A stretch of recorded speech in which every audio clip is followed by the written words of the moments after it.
প্রশ্ন করেছেন, হজে আরাফায় যাওয়ার বিশেষ কোনো নিয়ম আছে কি? জবাব, আরাফার দিবসটি অত্যন্ত গুরুত্বপূর্ণ দিবস। আল্লাহ রাসূল সাল্লাল্লাহু আলাইহি ওয়াসাল্লাম বলেন, আল হাজ্জু আরাফা, আরাফায় অবস্থানটাই হলো হজ। সুতরাং অবশ্যই আরাফার বিষয়টি সবচেয়ে গুরুত্ব দিতে হবে। নিয়ম হলো আরাফায় যাওয়ার ৯ তারিখ ফজরের সালাত পড়ে সূর্য ভালোভাবে উঠবে, এরপর আপনি আরাফার দিকে রওনা দেবেন। প্রথমে গিয়ে নামেরা নামক জায়গায় নামবেন, যেখানে মসজিদে নামের অবস্থিত। সূর্য যখন পশ্চিম আকাশে ঢলে যাবে, তারপর আপনি আরাফার সীমানায় প্রবেশ করবেন। এটা হলো সুন্নাহ।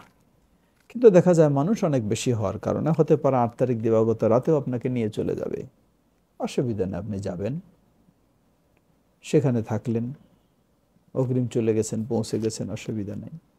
জাস্ট এখন আরাফায় অবস্থানের সময়টা আপনি ঠিকভাবেই করবেন।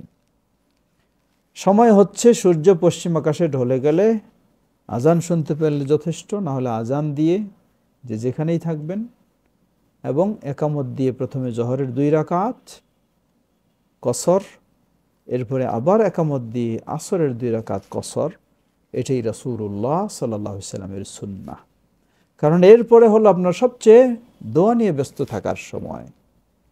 যদি আপনি আসরের সালাত বাকি রাখেন, তাহলে আপনি সবসময় টেনশনে থাকবেন, কখন সময় হবে, ওযু করব, বাথরুমে যাব, আসরের সালাত পড়ব।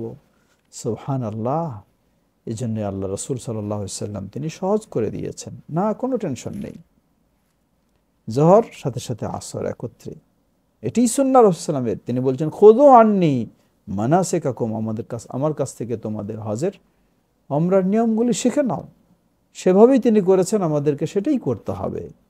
কিন্তু আপনি পৃথক পৃথক সময় সালাত পড়বেন, ফুল সালাত পড়বেন আরাফায়, এটি কখনোই সঠিক নয়। আল্লাহু তাআলা আ'লাম।